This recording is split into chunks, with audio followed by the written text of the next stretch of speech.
बिस्मिल्लाहिर्रहमानिर्रहीम। अस्सलाम वालेकुम students, welcome to the online class. आज बेटा हम देखेंगे चैप्टर नंबर 3 का lecture 3, that is on the mechanism of enzyme action. Lecture number 1 में बेटा हमने इंट्रोडक्शन लिया था एंजाइम्स का, एंजाइम्स क्या होते हैं, उनकी इंपॉर्टेंस को डिस्कस किया था। देन लेक्चर नंबर 2 में हमने करैक्टरिस्टिक्स ऑफ एंजाइम को देखा।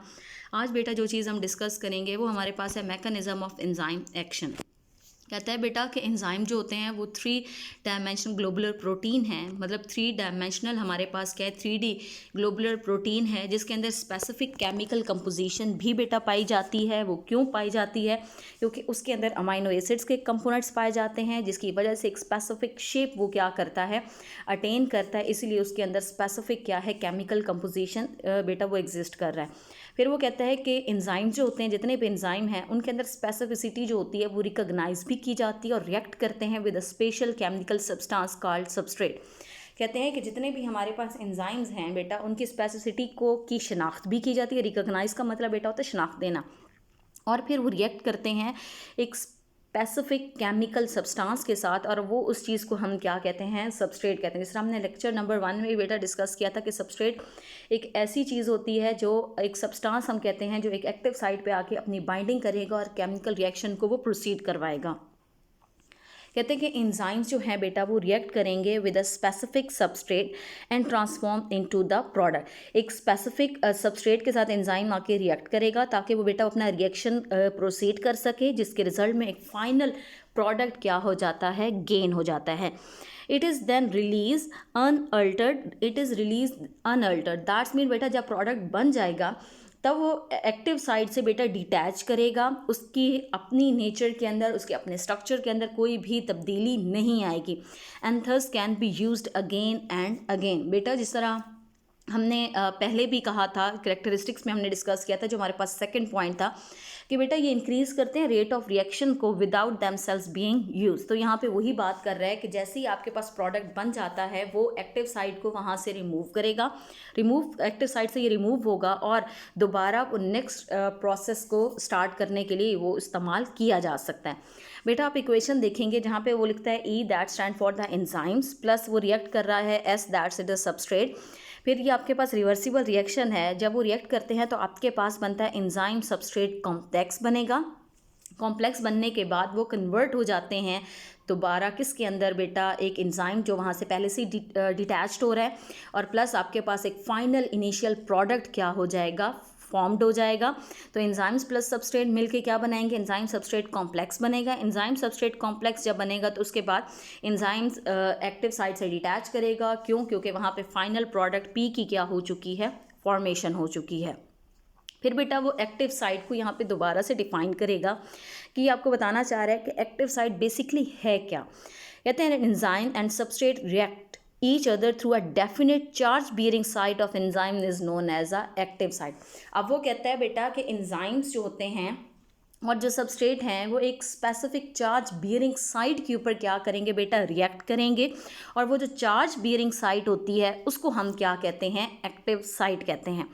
The charge and the shape of active site is formed by some amino acid present in the polypeptide chain of active side of the enzyme। वो कहता है बेटा कि जो चार्ज और जो शेप है एक्टिव साइट की, उसकी क्रिएशन में जो चीज़ इन्वॉल्व है, उसको बनाने में जो चीज़ इन्वॉल्व है, वो हमारे पास अमाइनो एसिड्स हैं, और वो अमाइनो एसिड जो कि पॉलीपेप्टाइड चेन की फॉर्म में प्रेजेंट हैं किसके अंदर बेटा, active side of the enzymes. The amino acids are brought closer and are arranged in a specific way by coiling and folding of the polypeptidic chain within the globular symmetry of an enzyme। अब वो कह रहा है बेटा कि amino acids जो हैं वो आपके पास कॉइल करते हैं, गुच्छा बनाते हैं, फोल्ड करते हैं पॉलीपेप्टाइड्स की जो चेन, बेसिकली जो हमारे पास प्रोटीन है बेटा, जो अमाइनो एसिड्स हैं उनके अंदर पॉलीपेप्टाइडिक चेन होती हैं, वो सारी फोल्ड होके क्या बनाएंगी, एक ग्लोबुलर स्ट्रक्चर की क्या करेंगी, फॉर्मेशन करेंगी, एक ग्लोबुलर सिमेट्री देंगी, किसको देंगी, एंजाइम्स को। फिर वो कहता है बेटा कि active site of enzyme is made up of the 2 definite region. कुछ देर पहले बेटा जो कह रहा था ना कि एक्टिव साइट हमारे पास बेसिकली क्या है, एक डेफिनेट चार्ज बियरिंग साइट है। तो चार्ज बियरिंग साइट वो कहता है कि 2 तरह से हैं, एक को हम कहते हैं बाइंडिंग साइट और दूसरे को हम कहते हैं कैटालिटिक साइट। 1 बाय 1 देख लेते हैं बेटा कि बाइंडिंग साइट क्या होती है और कैटालिटिक साइट क्या होती है। सबसे पहले बाइंडिंग साइड, कहते हैं बाइंडिंग साइड जो है बेटा help the enzymes in the recognization and binding of the proper substrate.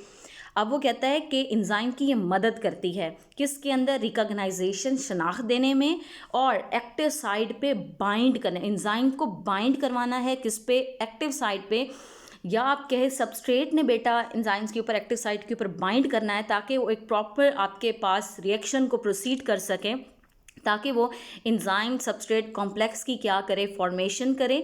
Another thing बेटा ये आपके पास कहना ये चाह रहा है कि ये एंजाइम्स की मदद करेगा एक्टिव साइट को पहचानने में, वहाँ बाइंड करने में, ताकि प्रॉपर सबस्ट्रेट जो है वो एंजाइम सबस्ट्रेट कॉम्प्लेक्स की प्रोडक्शन कर सके।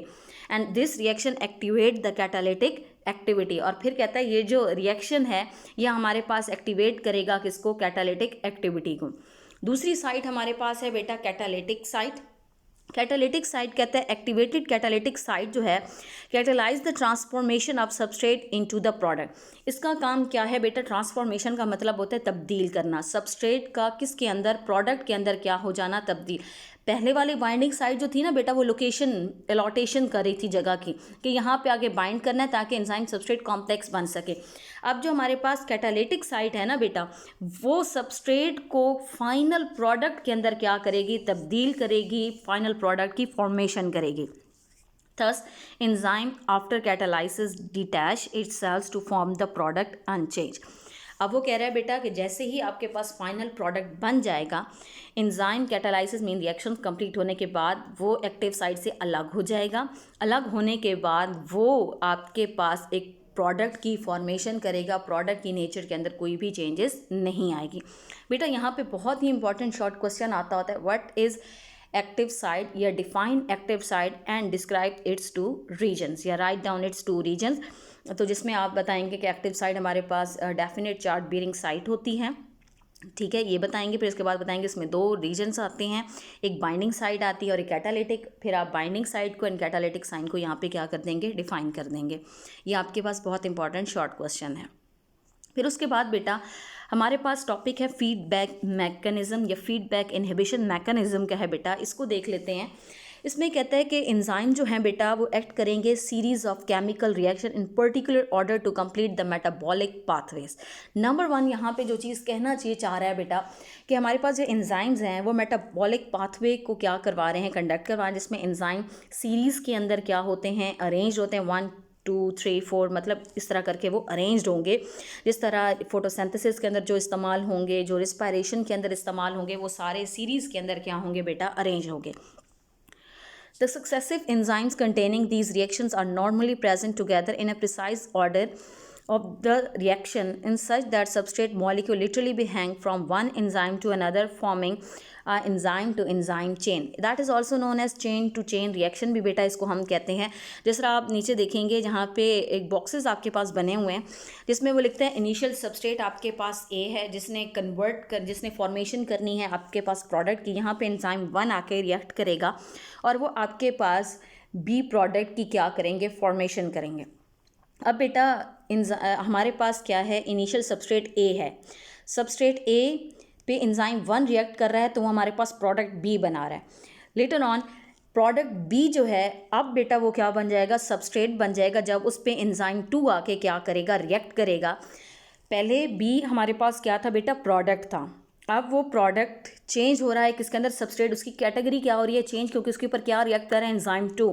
तो बी जो है एंजाइम 2 के रिएक्शन से वो किस में कन्वर्ट हो रहा है, सी प्रोडक्ट के अंदर। फिर लेटर ऑन सी जो प्रोडक्ट है बेटा वो सी सबस्ट्रेट बनेगा जिसपे एंजाइम 3 बेटा क्या करेगा, रिएक्ट करेगा और वो आपके पास प्रोडक्ट डी बना देगा। फिर बेटा डी आपके पास जो प्रोडक्ट है वो सबस्ट्रेट में कन्वर्ट होगा कब, जब बेटा उसके ऊपर एंजाइम 4 आके रिएक्ट करेगा और वो आपके पास फाइनल प्रोडक्ट ई की क्या करेंगे, फॉर्मेशन करेंगे। अब अगर बेटा आप देखें तो यहाँ पे एंजाइम प्रॉपरली सीरीज़ के अंदर अरेंज्ड है, 1 है, फिर 2 है, फिर 3 है, फिर 4 है। कभी भी बेटा जैसे हम काउंटिंग करते हैं ना तो 1 के बाद कभी भी 3 नहीं आ सकता होता, सीक्वेंस होती है हर एक चीज़ की। तो इसी तरह बेटा ये सीक्वेंस में क्या है, एक अप्रोप्रिएट प्रोसेस के थ्रू ये क्या है, अरेंज्ड है। इसी वजह से इसको हम चेन टू चेन रिएक्शन कहते हैं।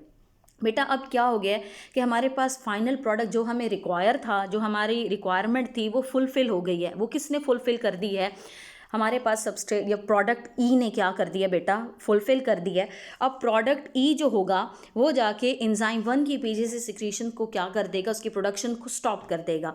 अब दैट्स मीन कि पहले जितनी प्रोडक्शन थी उस पे जाके वो दोबारा उसको स्टॉप कर रहा है। दैट्स मीन कि जो फाइनल प्रोडक्ट है वो कभी एक रिएक्शन के अंदर इनहिबिटर के तौर पर भी क्या करते हैं, काम करते हैं। दैट इज़ नोन एज बेटा फीडबैक इनहिबिशन। मतलब ये है कि जब एक इनिशियल चीज़ आपके पास आ गई है, आने के बाद अब आपको मज़ीद उसकी रिक्वायरमेंट नहीं है, क्योंकि excess of everything is bad. अब आपको जितनी चीज़ चाहिए थी वो आपने क्या कर लिया बेटा, हासिल कर ली है। अब ज़्यादा प्रोड्यूस करके उसकी रिक्वायरमेंट ही नहीं है तो ज़्यादा करनी ही क्यों है। फिर वही फाइनल प्रोडक्ट जाके एंजाइम 1 की सिक्रीशन को क्या कर देगी, सप्रेस कर देगी, रोक देगी। क्यों, इनहिबिट कर देगी, क्यों, ये अब रिक्वायरमेंट ही नहीं है। That is known as a feedback inhibition mechanism बेटा कहलाएंगे ये, जिसमें कहते हैं in such a way the product of one step in a pathway are transform to the enzyme catalysing the next step. That's mean जिस तरह बेटा A B में, बी फिर हमारे पास सी में, सी डी में, और डी ई में क्या हो रहा है बेटा, कन्वर्ट और ई जाके हमारे पास इस रिएक्शन को स्टॉप करें। That is known as feedback inhibition mechanism. One of the most important short question है बेटा, डिफाइन फीडबैक इनहिबिशन मैकेनिज्म, या what do you know about the feedback inhibition mechanism. फिर वो कहता है बेटा कि हमारे पास मॉडल्स हैं एंजाइम के एक्शंस के। देयर आर द 2 मॉडल्स जो डिस्क्राइब करते हैं बेटा एंजाइम के एक्शंस को। सबसे पहले हमारे पास है लॉक एंड की मॉडल, और दूसरा हमारे पास है बेटा इंड्यूस फिट मॉडल। अब देख लेते हैं बेटा कि लॉक एंड की मॉडल क्या कहता है और इंड्यूस फिट मॉडल क्या कहता है। सबसे पहले हमारे पास है lock and key model. It was propose by Emil Fischer in 1890। ठीक है बेटा, जो कहता है कि ये बेसिकली बनाया क्यों गया, ताकि हम विजुलाइज कर सकें सबस्ट्रेट और एंजाइम के इंटरेक्शन को। According to this model one specific key can open only a specific lock. इसका मतलब बेटा यही है कि एक जो ताला है ना बेटा, उसकी एक मखसूस चाबी होती है। आप जितनी भी चाबियां लगा लेना उस ताले पे तो वो काम नहीं करेगी। तो मतलब एक स्पेसिफिक की है एक ताले को खोलने की, तो सेम इज़ दैट यहाँ पर भी एक स्पेसिफिक मैनर्स में एंजाइम्स मौजूद है जो प्रोडक्ट की क्या करेंगे, फॉर्मेशन करेंगे। In the same manner a specific enzyme can transform only one substrate into the product. कहते हैं कि एक ही सबस्ट्रेट आपके पास एंजाइम है जो एक सबस्ट्रेट को प्रोडक्ट में क्या कर रहा है, कन्वर्ट कर रहा है। बेटा पिछले लेक्चर्स में हमने कहा था कि सेलुलोज की डाइजेशन करनी है ना, तो उसके लिए सेलुलेज ही चाहिए होगा एंजाइम। उसके लिए कोई हम पेप्सिन या कुछ इस तरह का एंजाइम नहीं ले सकते हैं। मतलब एक स्पेसिफिक एंजाइम है जो एक स्पेसिफिक काम करने में क्या होगा बेटा, उसका जो स्पेसिफिक फंक्शनिंग होगी वही परफॉर्म करेगा। That's mean specific enzyme transform करेगा सबस्ट्रेट को किसके अंदर, प्रोडक्ट के अंदर। According to the lock and key model the active site is a rigid. कहता है जो एक्टिव साइड है ना एंजाइम्स पे वो रिजिड है, वो सख्त है। जब उसके ऊपर सबस्ट्रेट आके बाइंड करेगा ना तो उसके अंदर कोई भी लचक नहीं प्रोड्यूस्ड होगी। जिस तरह वो सख्त है वैसी ही सख्त रहेगी। There is a no modification. No modification का मतलब है कोई भी तब्दीली नहीं आएगी। There is a no flexibility, लचक नहीं है किसके अंदर, एक्टिव साइड के अंदर। ड्यूरिंग और after the enzyme action it is used as a template. कहता है जब एक्टिव साइट के अंदर कोई भी तब्दीली स्ट्रक्चर का मतलब थोड़ा सा भी बेटा उसका डायमीटर जो होगा वो लूज़ नहीं होगा, जितना है उतना ही रहेगा। बेटा देखो ना, हम एक ताले को बार बार ओपन और बंद करते हैं ना, तो वो भी एक सर्टेन पॉइंट पे ना लूज़ होने लग जाता है। लेकिन वो कहता है कि नहीं, यहाँ जो एक्टिव साइड है ना ये लूज़ बिल्कुल भी नहीं होगी, ज़रा सी भी इसके अंदर तब्दीली नहीं आएगी, ज़रा सी भी इसके अंदर कोई लचक नहीं होगी। ये हमारे पास टेम्पलेट के तौर पे काम करेगा। टेम्पलेट हम बेटा कहते हैं सांचे को, ये सांचे के तौर पे काम करेगा। लेकिन ऐसा बेटा पॉसिबल नहीं है। आप भी कोई भी चीज़ इस्तेमाल करें लेटर ऑन वो लूज ज़रूर हो जाती है, लेकिन ये कहते थे कि नहीं होती है, जिसकी वजह से later studies didn't support this model in all the reaction, जिसकी वजह से बेटा इसको कहीं भी सपोर्ट नहीं किया गया। इसलिए फिर इंड्यूस फिट मॉडल आया गया। बेटा आप ये देखेंगे यहाँ पे एंजाइम है, एंजाइम के ऊपर सबस्ट्रेट एक्टिव साइट पे बाइंड करेगा, एंजाइम सबस्ट्रेट कॉम्प्लेक्स बनेगा, और जैसे ही एंजाइम सबस्ट्रेट कॉम्प्लेक्स बनेगा तो आपके पास प्रोडक्ट बनेगा, प्रोडक्ट फॉर्म हो जाएगा तो एंजाइम भी वहाँ से डिटैच हो जाएगा। Next we have the induce fit model. On the basis of new evidence Koshland proposed its modified form. अब यहाँ पे ईमेल फिशर ने लॉक एंड की मॉडल दिया था और कॉशलैंड ने बेटा क्या दिया है, induce fit model. He argued when the substrate combined with the enzyme, it induces the change in the enzyme structure. अब बेटा ये कहता था कि जैसे ही सबस्ट्रेट एंजाइम के साथ आके क्या करता है बेटा, रिएक्ट करता है, तो एंजाइम के स्ट्रक्चर के अंदर मतलब एक्टिव साइड के अंदर क्या आती है, तब्दीली आती है। लेकिन लॉक एंड की मॉडल में कहता था कि नहीं आती है, लेकिन ये कहता था कि नहीं आती है। The changes in the structure enable the enzymes to perform its catalytic activity more effectively. अब वो कहते हैं ये जो चेंजेस हैं ये एंजाइम की एफिशिएंसी को बढ़ा देती हैं ताकि वो बहुत इफेक्टिवली क्या कर सकता है बेटा, काम कंडक्ट कर सकता है। अब बेटा यहाँ पे एंजाइम है, एंजाइम सबस्ट्रेट और एंजाइम आके एक्टिव साइट पे बाइंड करेंगे तो एंजाइम सबस्ट्रेट कॉम्प्लेक्स बनेगा, वो प्रोडक्ट बनाएंगे, तो एंजाइम का जो डायमीटर है वो क्या हो जाएगा बेटा, इंक्रीज करेगा। ये कौन कह रहा है, हमारे पास induce fit model. Induce fit model कह रहा है, दैट्स मीन बेटा कि यहाँ पे हम कह सकते हैं कि जो इंड्यूस फिट मॉडल है इसके अंदर फ्लेक्सिबिलिटी भी है, जबकि लॉक एंड की के अंदर कह रहा था कि बेटा वहाँ पे फ्लेक्सिबिलिटी नहीं है। फिर वो कह रहा था कि लॉक एंड की में मॉडिफिकेशन नहीं है, लेकिन यहाँ पे हम कह सकते हैं कि बेटा मॉडिफिकेशन है, किसके अंदर है, इंड्यूस फिट मॉडल के अंदर। तो यहाँ से बेटा बहुत ही इंपॉर्टेंट शॉर्ट क्वेश्चन आता है। सबसे पहले ये आता है कि differentiate between lock and key model and induce fit model, या बेटा दूसरा क्वेश्चन आता है how does induce fit model is better than lock and key model. फिर बेटा हमारे पास कुछ येलो बॉक्स यहाँ पे है कि एंजाइम्स जो हैं वो फ्लोट नहीं करते हैं about in the kind of the cytoplasmic soup. That's mean बेटा जब हम साइटोप्लाज्म को पढ़ते हैं तो वहाँ पे जो वाटरी फ्लूइड होता है वो जो होगा वो फ्लोट करता रहता है, बल्कि कहते हैं जो एंजाइम्स है ना बेटा वो अटैच्ड होते हैं membrane inside the cell in a specific and orderly arrangement. अब वो कहते हैं फ्रीली आपको एंजाइम उनके फ्लूइड के अंदर नहीं मिलेंगे ऑर्गेनेलीज में, साइटोप्लाज्म में, बल्कि वो एक स्पेसिफिक सीक्वेंस के साथ क्या होते हैं, अरेंज होते हैं। जिस तरह आप माइटोकॉन्ड्रिया को देख लें, क्लोरोप्लास्ट को खोल के देख लें, तो वहाँ पे स्पेसिफिकली एंजाइम क्या होंगे, एक मखसूस चीज़ के साथ बेटा अटैच्ड होंगे। तो ये आपके पास कहते हैं गुड एग्जाम्पल है जो इस चीज़ को क्या कर रही है, सपोर्ट कर रही है। बेटा ये कुछ आपके पास शॉर्ट क्वेश्चंस हैं, इनको भी आप नोट डाउन कर लेंगे। That was a lecture. Thank you so much बेटा।